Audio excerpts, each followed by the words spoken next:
Click the bell icon to get latest videos from Ekeeda. Hello friends, today we will talk about serializability of a transaction. First we will know what is a schedule, then we will see that what is a serial schedule. Next we will check for the serializability, the conflict serializability. Now we will check the precedence curve and finally the topological sorting of a transaction. So we will describe each of the steps.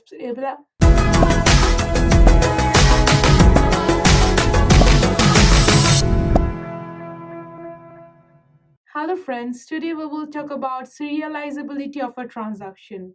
First we will see that what is a schedule on a transaction.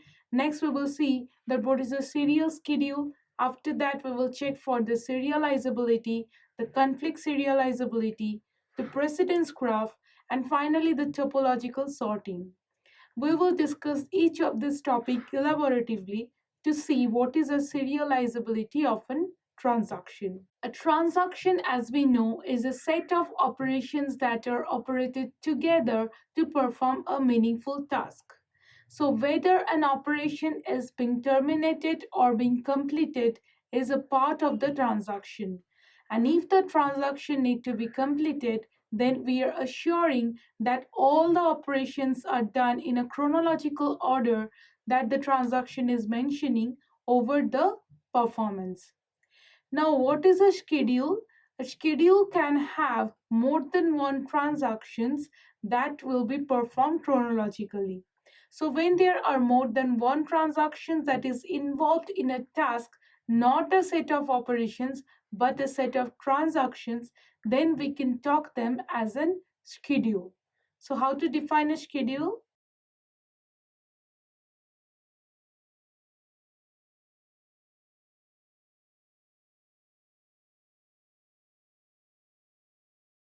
So to go for a schedule, we need to introduce more than one transactions.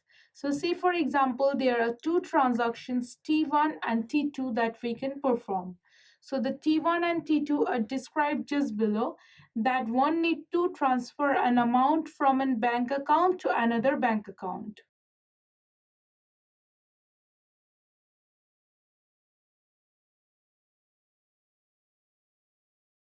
So first we are taking the transaction as the name read. Now it will read an account A, then perform the minus 50. That means it is being debited from the account B. Then the account A is updated than the minus 50. So if it is the value of 500, now it will be updated with the value of 450. Now another account B need to be updated with the new value. So we first have to read the value for B, update the value, and then write the updated value.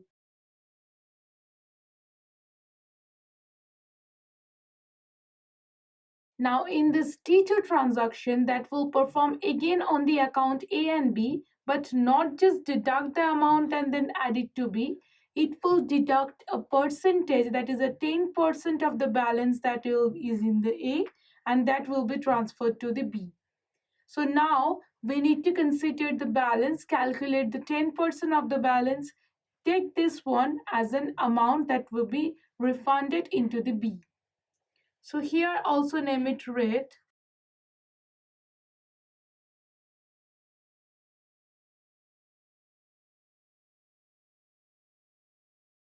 See here, I am not doing A equals to A minus 50, rather I am taking a temporary variable which I can use on A and B both. So it is possible to use another variable that we can add it to the variables A and B or any other resources on that the transaction is being performed.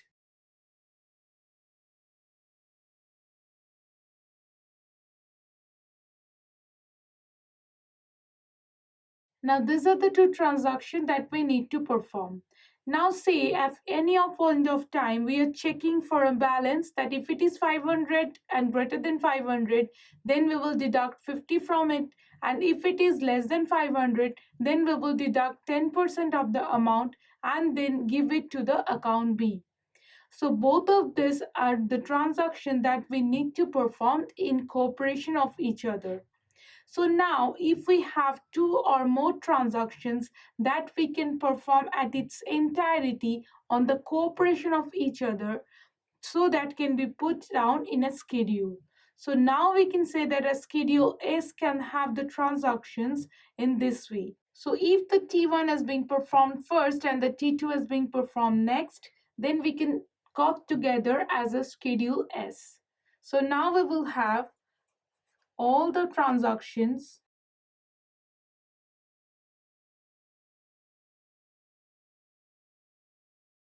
as together with this T2.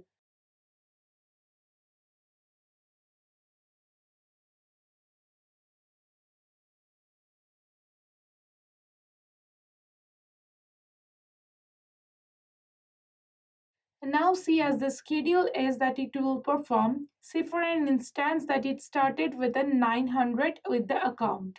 So now my A account has 900 and B account say have 700. So after I have read A deducted with minus 50, that means now we have 850. Read B, that is plus 50, so now I have updated with 750. Now that it will go from here to here.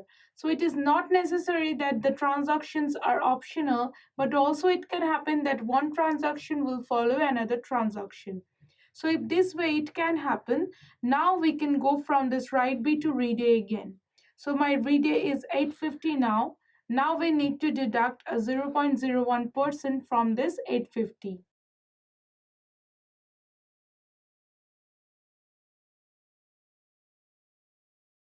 Now we need to again add that to our this value. So now it becomes 835. So now we can see that we have performed this two as in schedule says and have the problem of this account value 765 and B as 835 starting with 900 and 700. Now what we can talk about a serial schedule.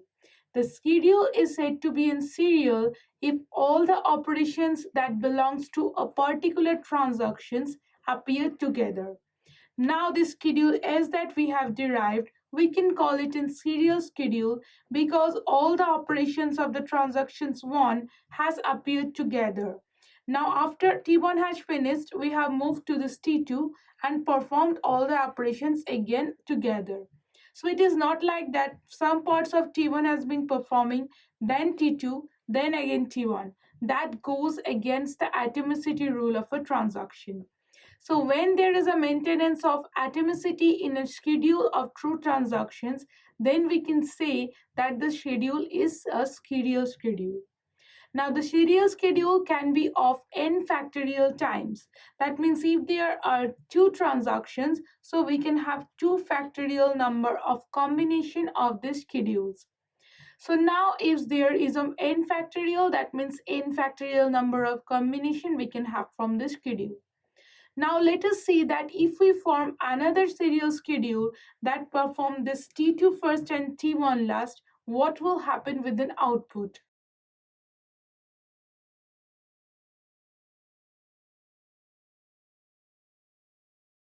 So now we are having T2 as the first one.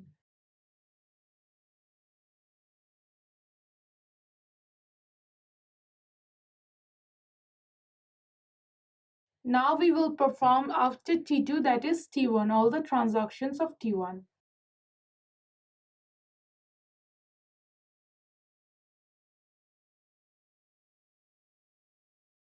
Now this is also a schedule because the appearance of T2 appeared together. After that the T1 is appearing together.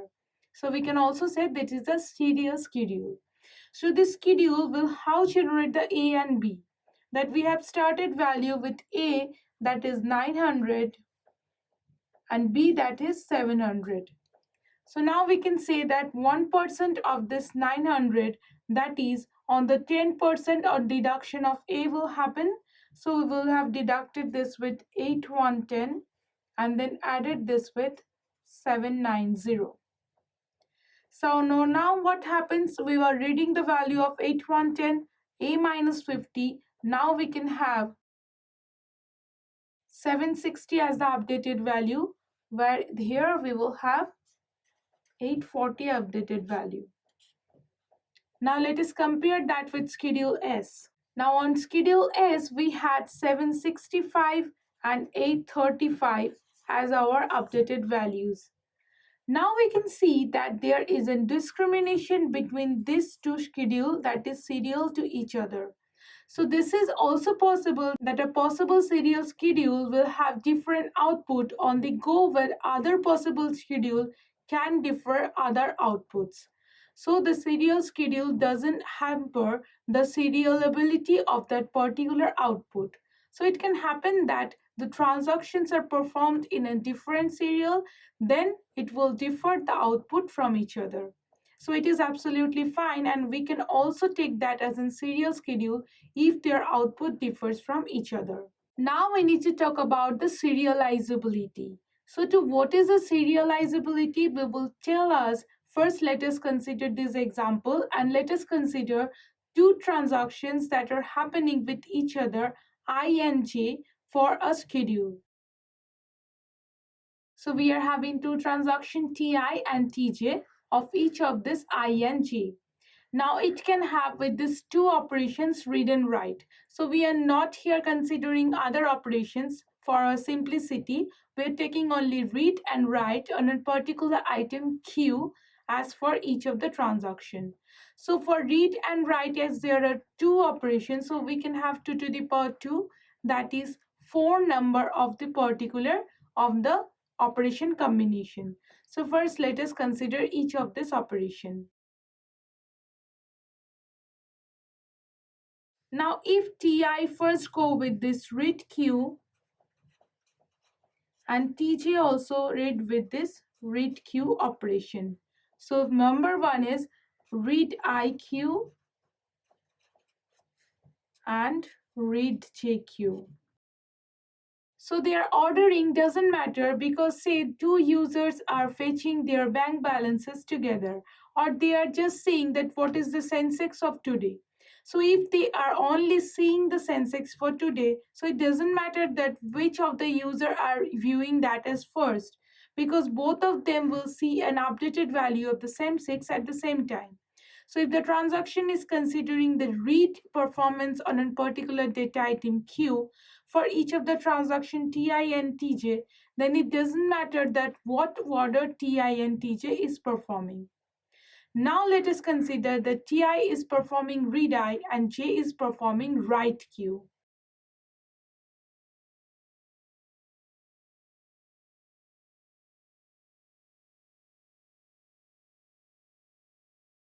Now in case 2, there are two possibility of this one. That first we are having this Ti performing read Q and this Tj performing write Q.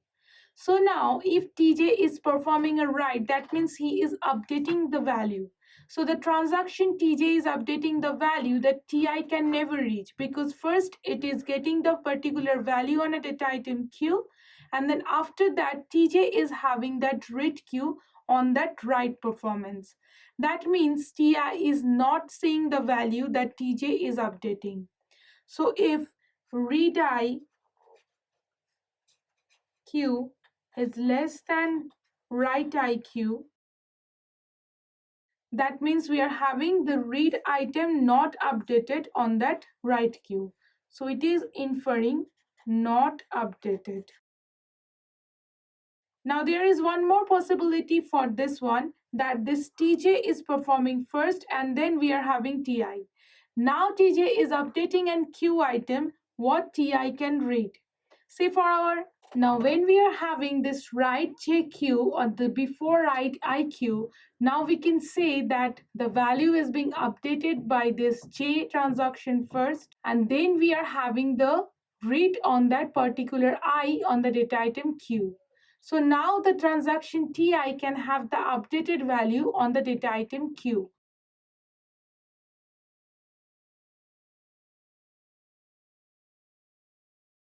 So now we are having the updated value. Now in the third case, we can have this write and read queue.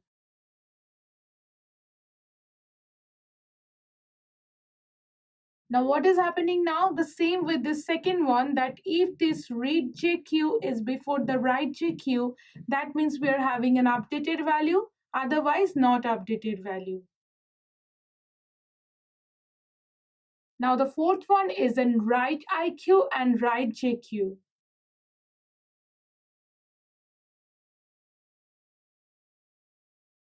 Now it is also important and the order needs to be get started, because if we have this write IQ before the write JQ, that means one value is been updated by the transaction TI, and now the J will update the updated value on the transaction TI. So the TI's updation is not at all considered, because TJ is updating a value that TI just has been updated.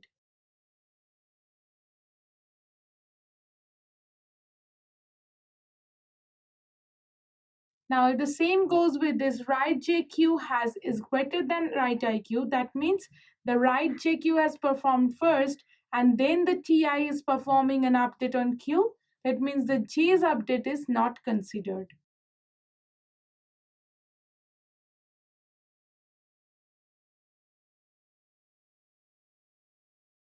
Now, let us define a schedule that performs some of this combination.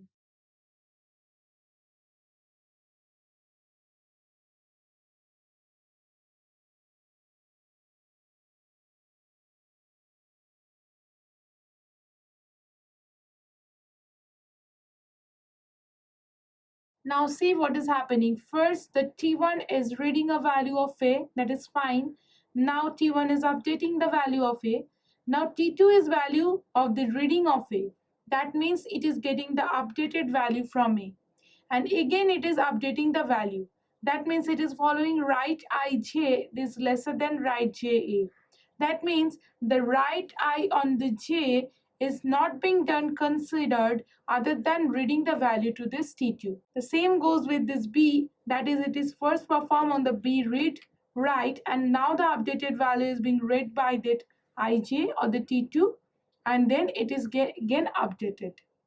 So now we can see that it is also a form of schedule that is maintaining some combination of a read write.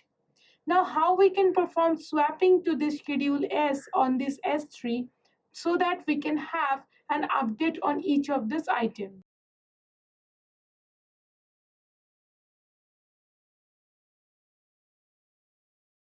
Now we can say some of these operation on a transactions are in conflict, that some the transaction of TI is affecting some other transaction in T2. So now if we swap this much solution on a combination of schedule S3 onto some schedule S4 such that it becomes a conflicting schedule. So how we can achieve that? Let us first swap and schedule and then achieve the schedule S4.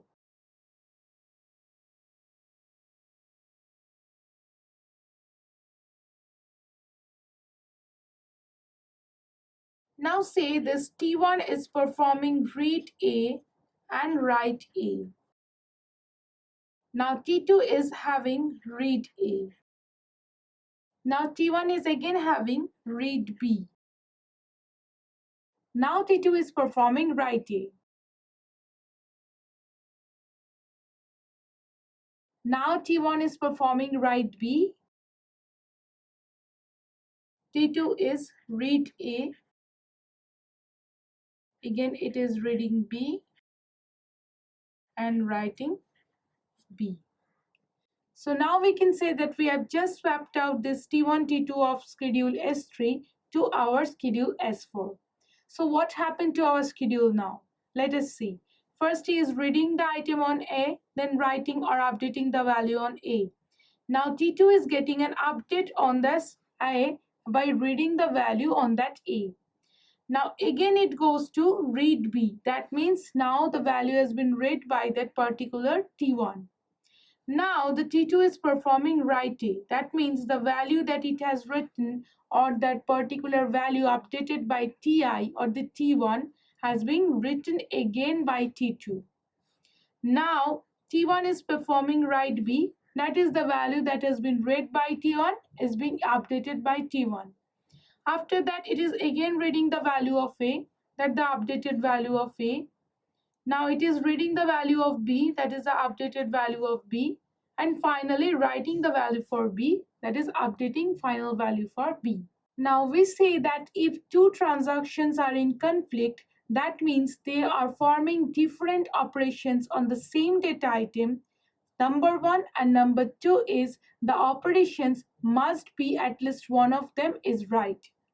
Now say if T1 and T2, that on this one, write A and read A. So if we are considering this one, see the same data item they are accessing and one of them are write.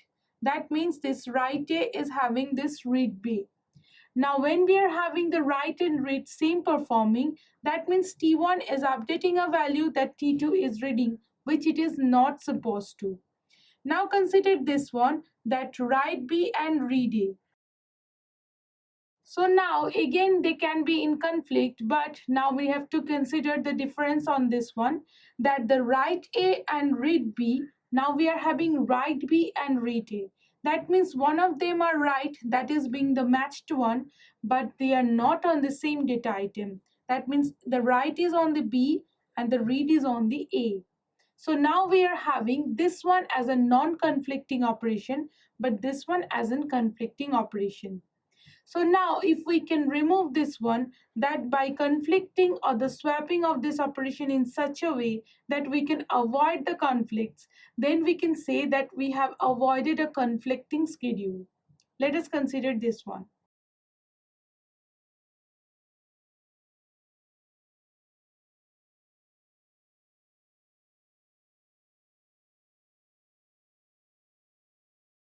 Now, if we perform another schedule that is made from the first schedule that we have introduced within read-write instruction within serial schedule, then we can say that it is a conflict equivalent. That means when we are introducing a schedule that is equivalent to another schedule, and we can swap the schedules or the operations of the schedules in such a way that we are reaching in a new schedule, then we can say that these two schedules are conflict equivalent. Now let us just swap some of these operations to see that we can reach in a conflict equivalent or not.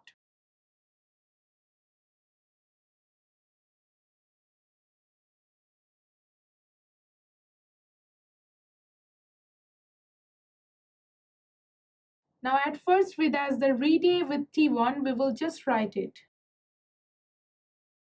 Now we will swap the read A of T1 with this write A of this T2. So now we will have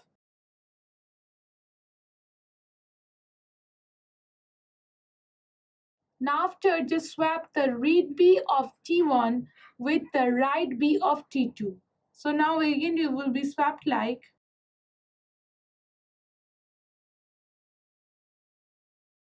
now that we all have the transaction T1 with read A, write A, read B, write B. Now if we can perform this one, that read B of T1 that is swapped with write A of T2.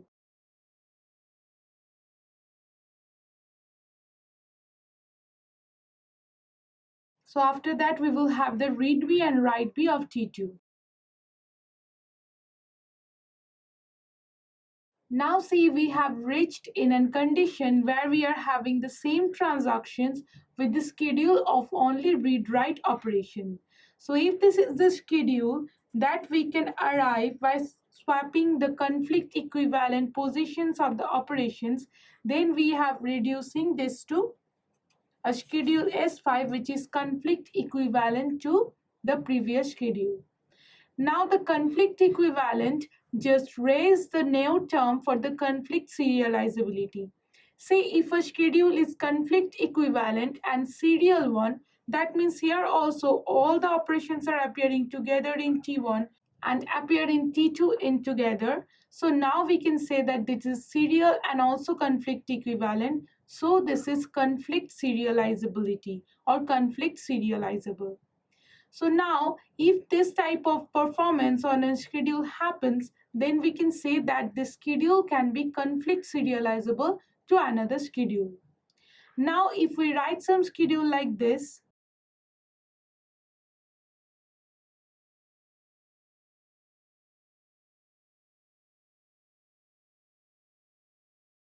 Now, this schedule is not conflict equivalent or neither conflict serializable because it cannot produce just by swapping this write queue here or here, because it will be the same. It can be a serial schedule, but it cannot be just a conflict serializable schedule because it doesn't match any ordering of T1 T2, neither match the ordering of T2 T1 in this type of serializable. So we can produce the conflicts realizable from just swapping operations, the conflicting one with each other on the transaction of a schedule. Now we can determine between two transactions that they are conflict serializable or not just by helping with an simple organization or a graph known as a precedence graph. Now we can have the precedence graph if for Ti and Tj, if for two between this Ti and Tj, one of these three condition holds. That is, we are having Ti performing read queue before Tj performing write queue.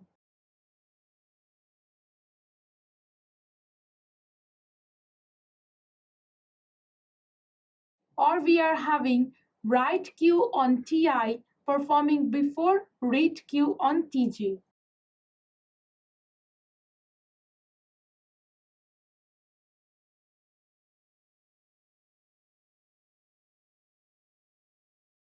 Also, if we can have the Ti on the write queue is performing before Tj performs the write queue.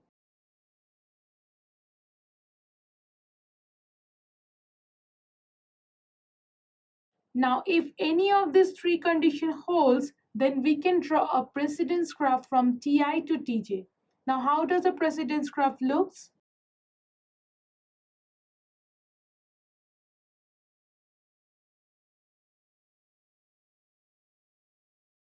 Now, if we are talking about the first schedule that we have talked, that is the first T1 is having all the operations and T2 is having all the operations.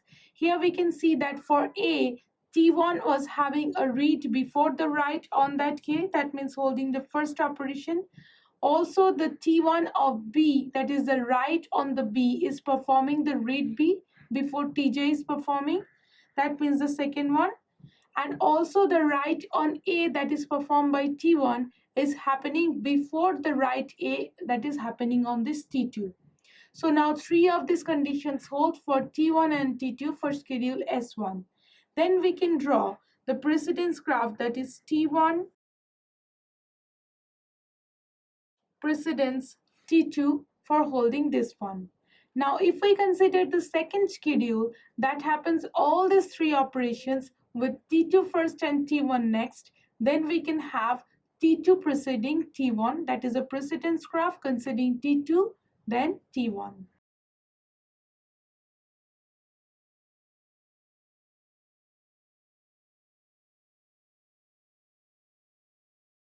Now, if we have some order that some part of this T1 is having performed after some part of T2, then again some part of T1 is having performed some part after then T2. So how we can precedence graph ordering replaced on this one? Then we can see first T1 to T2 there is an operation, after that T2 to T1 there is an operation. Finally again T1 to T2, then again T2 to T1.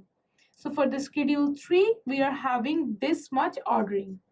So for the serializability and the conflict serializable schedule producing, we need to find all the linear ordering that happened between two transactions. As we know, if it is a conflict serializable, then the schedule must be serial. So this is not an example for a serial schedule. So we cannot have a conflict serializable schedule with this schedule.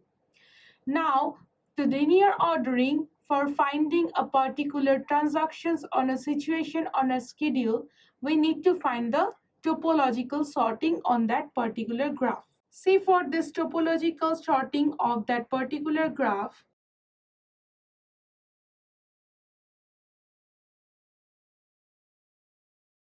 so this is a precedence graph of having schedule Ti, Tj, Tk, and Tm. Now, what are the topological sortings that we can arrive from this graph? So we need to produce the linear ordering. See, we can follow this TI, TJ, TM, but we need to include TK also here. So to find an ordering out of the linear ordering, we need to include that a part of this following the previous one. So how can we do that?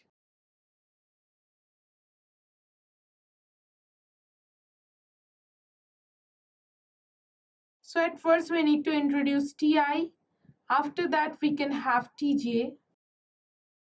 After that we can have TK because the TM needs both the TJ and TK. So we cannot just eliminate TK from our sorted list. And finally we can have TM. Now it is also possible as to go for another ordering which includes TI for the first one, TK for the second one, TJ for the third one, and finally TM as the last one. So both of these topological sorting are valid because the TM needs the result of TJ and TK or after precedence with TJ and TK. So now, as this TJ and TK belongs to the same level in the precedence graph, we can change their ordering because they same have the after precedence of TI. So we cannot just put the linear ordering if it is the after precedence of some graph in this topological sorting in a different way. But if it's on the same level, then we can have another option of having these two swapping their orders. Now let us check for another schedule and then perform all this conflict serializability and conflict equivalent with the help of a precedence graph.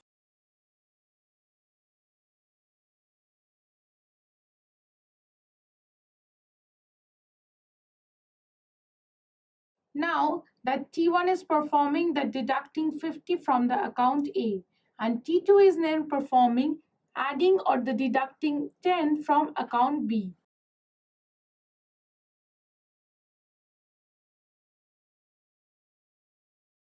Now T1 will have add that 50 to our account A.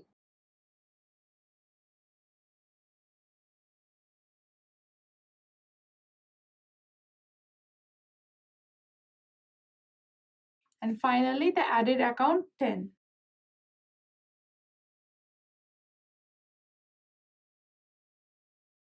Now this one, it cannot say that is conflict equivalent because the precedence graph is showing first that T1 preceding T2. But in the next part, it is also shown that T2 is preceding T1 because the update on B is having the update on B on T1 further. So for the first part, that T1 is preceding T2 is in the first and last operation set, and the second and third operation set showing that T2 determines the precedence of T1. So now we can have an circle in this precedence graph. So the circle defines that we cannot achieve conflict serializability on these two operations. So now if we perform starting with T1 and T2, then we can have first started with 1000 in both the account. So now the A have minus 50, that is 950. We have updated it, and B has 990. Now my account B has been credited with this 50, that becomes 1050, and also this one added up with 10, that is 960. So now we can have 960 and 140 as our new account balance, which is in an inconsistent state. Because if we arrive in a different operational order, we will arrive in a different value of this output. So this is not conflict serializable. So that is all for the serializability. Now there is another option for the serializability to go for the view conflict and view serializable, as to consider a view on the transaction that we can perform on an SQL to create a transaction not on a table but on a view. But creating a view is not practical because view is for viewing a particular part of the relation. We just cannot want to perform the transactions that the view can have on the serializability. So we are not discussing view serializability as it not belong to our practical example. Thank you for watching this video. Stay tuned with Ekeeda and subscribe to Ekeeda.